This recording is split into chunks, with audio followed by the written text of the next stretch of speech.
Hi everyone, and thank you for joining today at my first garden. Today we will be going through our garden. Aspen's over there running already. We'll be going over our garden here in the backyard and seeing what progress we have gotten since our January garden tour. February is warming up a bit, so things are starting to actually show leaves and blooming, and I'm excited to show you guys. Let's go. Hi everyone, so we'll do our February garden tour. It's been about 2 weeks since I did the January garden tour, and it's really been a big difference over by the side of the house.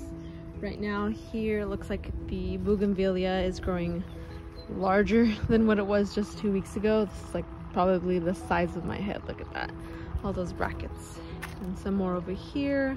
This one I tried to make a topiary form, and it did not work. It just wants to still do the arching things that bougainvilleas usually do. And then for below, we had some petunias here about 2 weeks ago. They did die out, so this red here is all that's left of it. And I did find some coleus resprouting here. We had snipped a lot because it was not pet friendly, so I might have to snip that again or move it elsewhere.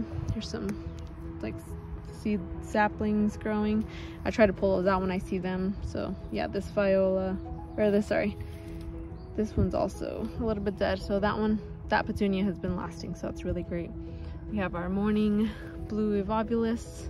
This is also where Aspen likes to sit sometimes. And then we did add some bistro lights. So we tried this container option where you put concrete towards the bottom of the base, put soil at the top, and then you can flower it and have a cute little stand there.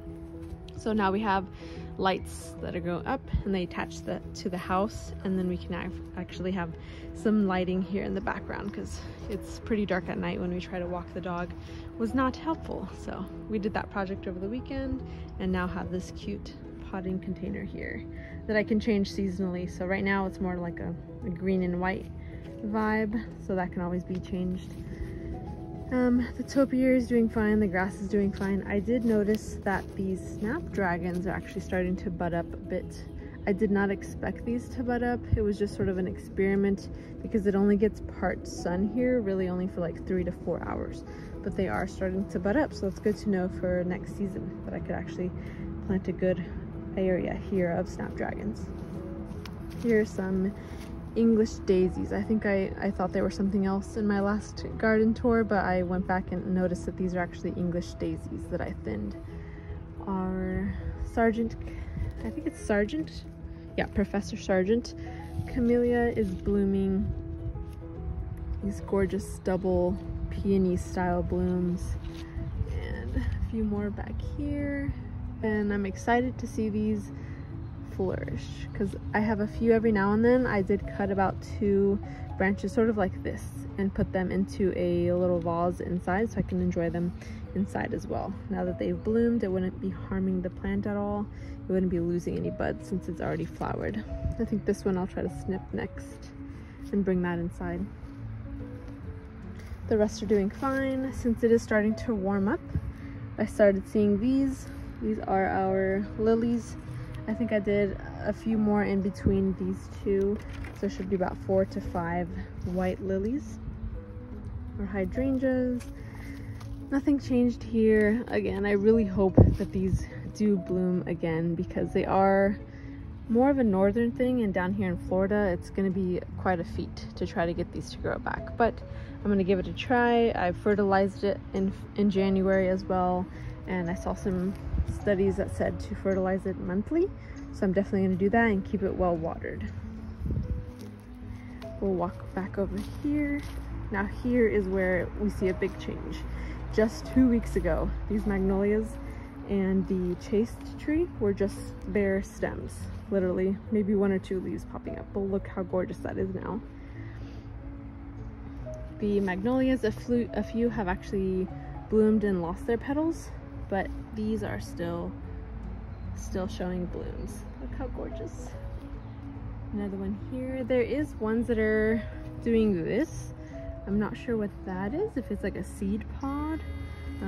The other one has the same thing, maybe a better, brighter look back there. So they're not bulbs like these. It's like a pod. I'm not sure what it's doing though. Look how gorgeous. And then the chest tree, no purple blooms yet. These are supposed to have like purple spikes, so that's going to be exciting to see. The pansies and violas, magnolias, doing wonderful since they get morning sun here. And like I mentioned in our last garden tour, I did plant some additional alliums, the globe alliums that we see back there. They're actually starting to have that prominent purple bloom. I did plant about 5 of them here. And I also noticed some mole trails, so they might have gotten to like 1 or 2 on the end there, but I started to see 1 spike here coming up. So that's what this is. This is supposed to deter moles because of the vibration and the sound that it emits. We'll see if it did help. And now here we have the big container that we planted daffodils down below and some tulips on top. I looked back to see just how many. I think I counted about 30 tulips and maybe like 20 daffodils that I put in here. For now, I only see, I think I counted about 10 tulips. I think I see a bud in that one. And then like tinier spikes here coming up. But these are the largest actual leaves that are growing out, so we'll probably see blooms here soon. Then we have the purple alyssum here. No buds yet, but very green at the moment. Another angle of this. This is just beautiful. And then I did place this bench here. Don't ever actually get to sit out here, but it would be nice on some weekends when we let the dog out in the morning, just to sit and enjoy and look. And here's a closer look at these alliums. Definitely the size of my hand, so I was excited to see them bulk up because they were tinier like this one, and then slowly they started to bulk up and fill out. So that was nice to see.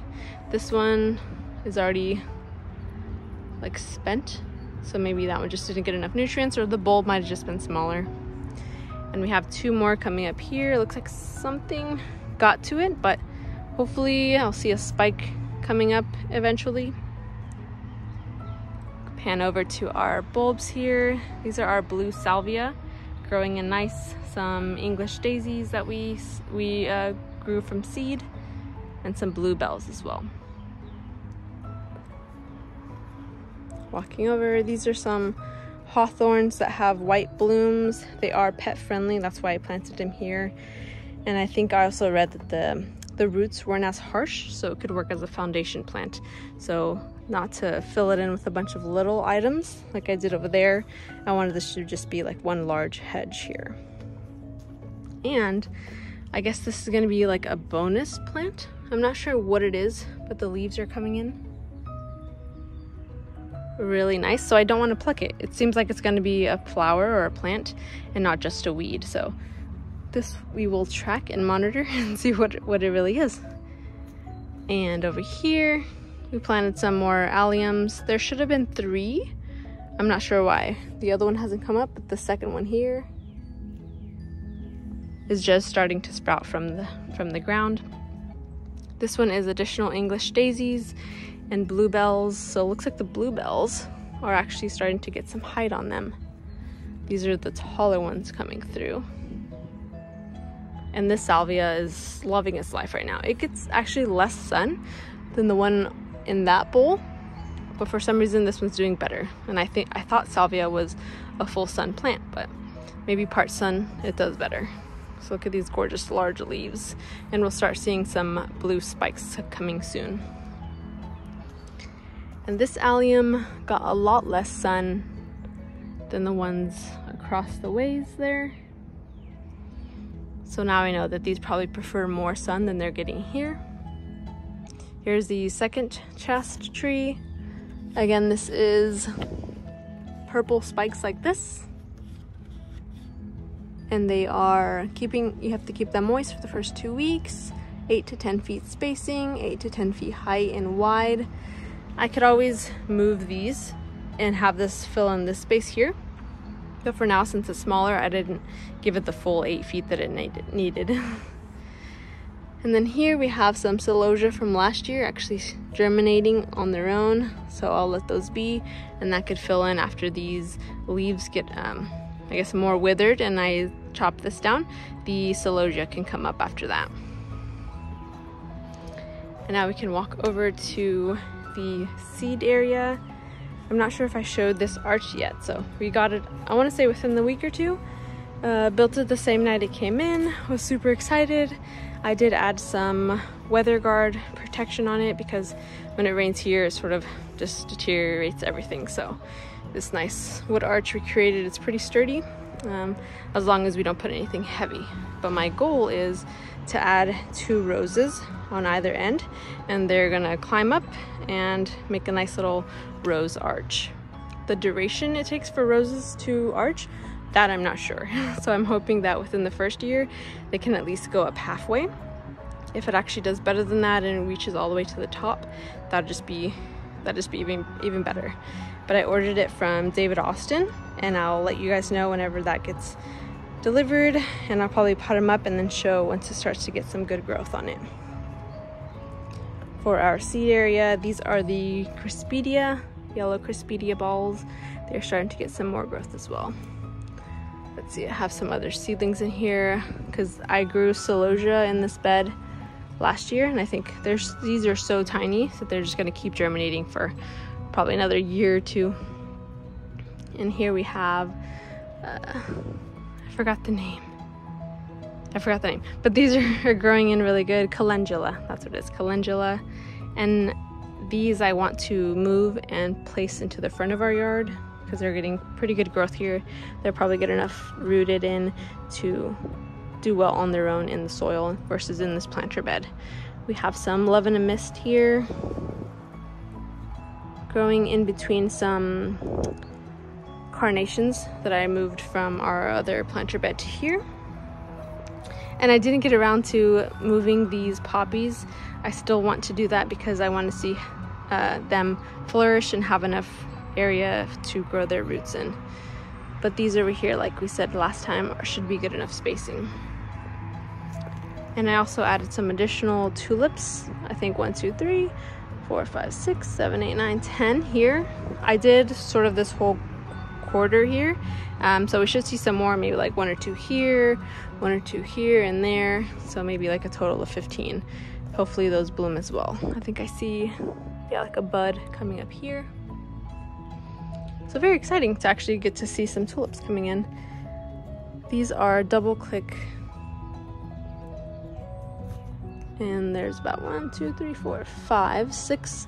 I have a few more growing in a seedling tray that I want to place here as well. So that'll be a cute little pink flower.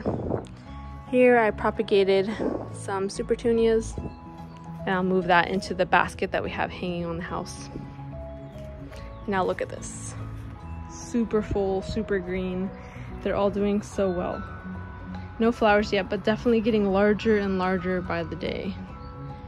Look at these. I'm excited to see these lupin. These are probably my go-to #1 that I want to see grow.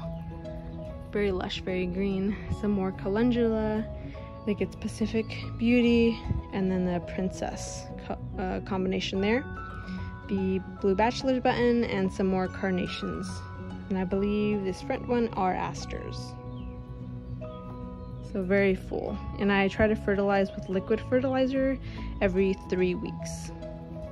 So I think that'll help get the actual flowering helping with this spring weather we're getting. And this lemon tree, I'm not sure how to take care of it, honestly, because these keep falling. These baby lemons just don't want to stay on here. There's another one here. So if anyone has, I guess, options or methods to keep them on the plant, I'm not sure what's causing it. Maybe it gets a lot of sun here. I water it every day. There are drainage holes, so any excess water will just fall out. I fertilized it in January. I was reading and it said not to fertilize it too often. It's more of a 3-month thing. For this one, like I said, it just keeps falling. It's very discouraging to see. So hopefully I can, I don't know, research more on what to do. Maybe it needs shade, like a shade cloth at some point in the day. But the ones that are on here are getting larger and larger. See, there are a few really large ones. So that's the bright side. There's still some on here that are staying large. Just these ones that are yellow, maybe they're not progressing as fast as these green ones. That could be it. Then we have, these are the blue salvias that are in the red terracotta bowls. They're gonna look like this. So those, I'm not sure where their final place is gonna be, but they're just there for now, so they're not in this roaming area. So yeah, all these poppies, another look at this arch. And I did put some lupin here as well, part sun, so we'll see how these do in their own container. This one does not have a drain hole, so I try to be very careful when I water it, just to not waterlog the roots. And then our last terracotta little pot here that we planted up together, the alyssum seems to be doing a lot quicker, a lot better here. I'm starting to see little buds. Hi, Aspen. He just walks around wherever he wants. So here, I think I saw 1, 2, 3, 4, 5, 6, 7, maybe about 7 tulips. Look at him jumping up there on his own. Adorable.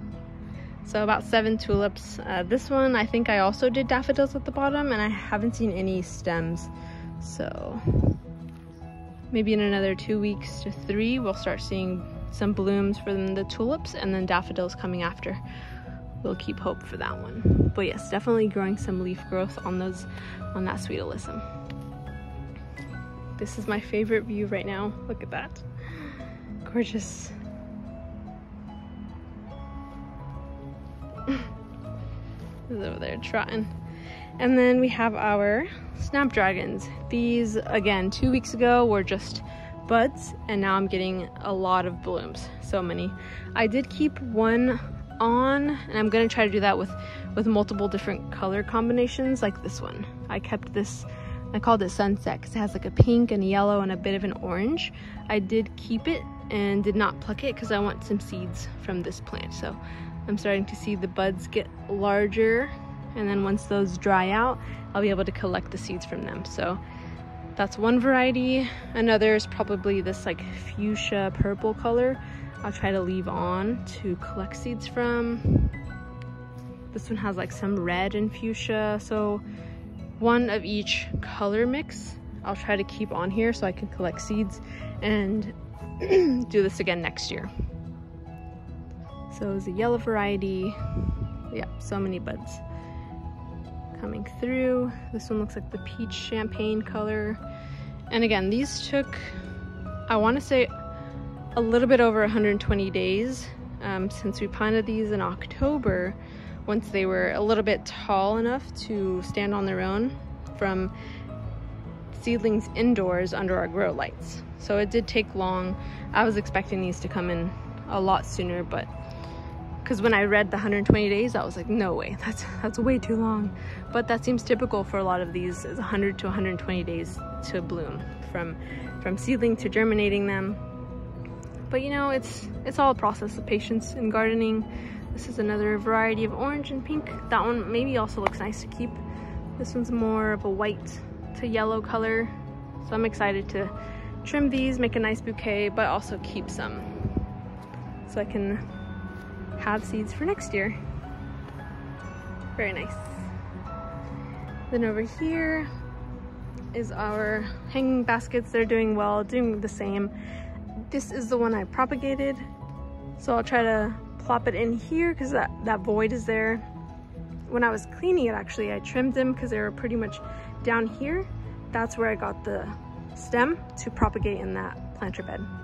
So these do really well. Just add a little bit of rooting hormone and then plop it in the soil, let them root, and then I'm gonna try to either replant it here. I'm actually seeing some green though. So maybe giving it a couple weeks. Well, I want to say definitely giving it a couple weeks, and it'll actually start to reach out from those small little green bits there, and they'll start coming back down. So that's really good news. Maybe they'll just rebloom on their own after getting that small haircut. And then here we have the Chinese croton doing well. Have to water it daily.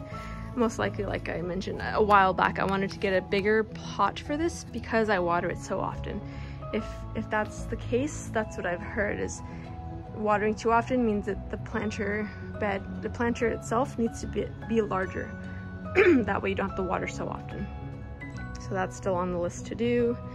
These are doing good. I did trim them because they were getting pretty tall and tipping over. So some of these pansies, just some of these back here, Dusty Millers, same on this end. And then I decorated this decorative ladder we've had for months. I've done nothing with until now.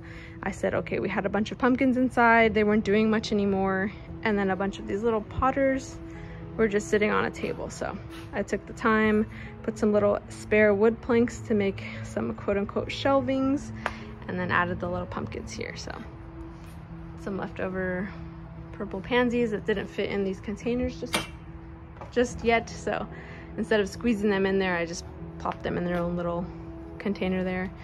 Another large pumpkin that didn't do much. And most exciting here is Hellebores. Look at these.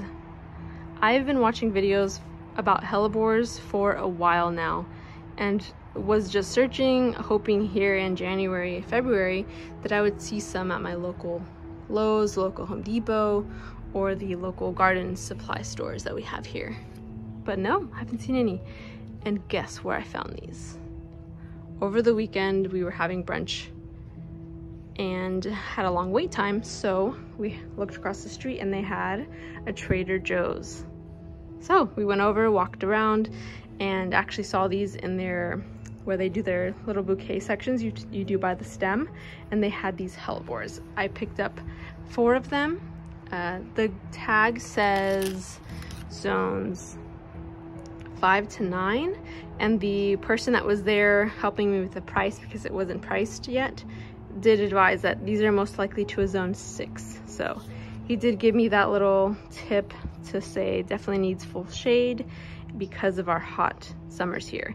These like cooler protection when it gets to those hot sunny days. So I have about 4 of these. I'm so excited. And then I also read that to better I guess admire these, since the cups tend to face downwards, it's best to snip these just below the stem here and place them in a bowl of water so you basically look at them facing up when they're upside down, or when they're up like this in the bowl of water. So I did get 4 of these. My thoughts were to put them somewhere by the shed, somewhere by this climbing hydrangea that I have. It's not climbing just yet, it's in his first season, so we're not going to see much growth. But here's a climbing hydrangea. The leaves are doing really well, really green, but my hopes is that they climb up this rope and actually adhere to the tree itself. So this is where we get part sun, so morning sun, nice, light and bright, but protected from the afternoon heat. So my thoughts were putting them there. We're going to move this bench just to actually enjoy them when we're out here. But we'll see where they actually get to be in. This is another planter bed, so this was another option, but I think here, like starting from here on, it actually gets more sun than this corner here. So I don't think they're gonna go here. This cactus we need to move, but definitely gonna put those Hellebores to good use somewhere with part shade so we can enjoy them. And here's a little Chinese lantern that I propagated, doing really well. It has its first bloom. Put some seashells in there that we had left over. But so that's the highlight for February garden tour, are these Hellebores and how magnificent the magnolias were doing over by our fence and over by the new arch. Very exciting. Alrighty everyone, thank you again for joining February garden tour. I will see you guys soon. Have a good day. Bye.